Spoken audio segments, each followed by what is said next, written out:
मित्रों, विचार संहिता के इस मंच पर आप सबका स्वागत है। मित्रों, आप सबको मेरा प्रणाम। मित्रों, आज मैं माँ का दूसरा रूप ब्रह्मचारिणी के रूपों का वर्णन करती हूँ। नवरात्र के दूसरे दिन माँ ब्रह्मचारिणी की पूजा की जाती है।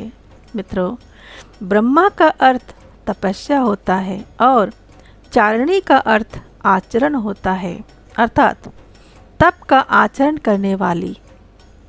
माँ ब्रह्मचारिणी के दाएं हाथ में तप के लिए माला है और बाएं हाथ में कमंडल है। उन्हें साक्षात ब्रह्मा का रूप भी माना जाता है।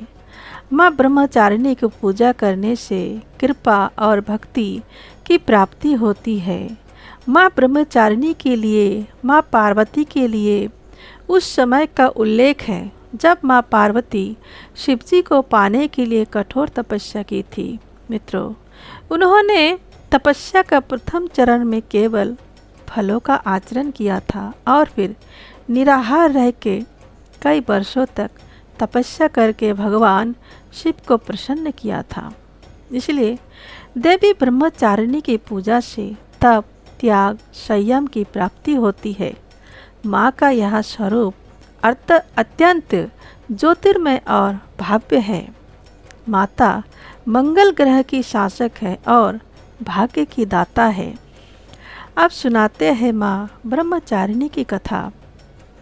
जब हिमालय की पुत्री शैलपुत्री बड़ी हुई, तब नारद जी उन्हें दर्शन दिए और बताया कि अगर वो तपस्या के मार्ग पे चलेगी तो उन्हें उनके पूर्व जन्म के पति शिवजी ही वर के रूप में प्राप्त होंगे। मित्रों, इसलिए उन्होंने कठोर तपस्या की और उनका नाम ब्रह्मचारिणी पड़ा। उस दौरान उन्होंने 1000 वर्ष तक केवल फल फूल खाए और 100 वर्षों तक जमीन पर सोई।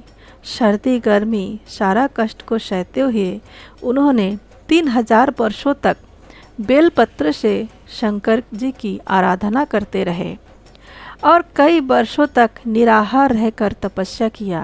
मित्रों, ये सब देखकर सारे देवतागण प्रसन्न हो गए और उन्होंने पार्वती जी को बोला कि इतना कठोर तप तो केवल देवी पार्वती जी ही कर सकते हैं।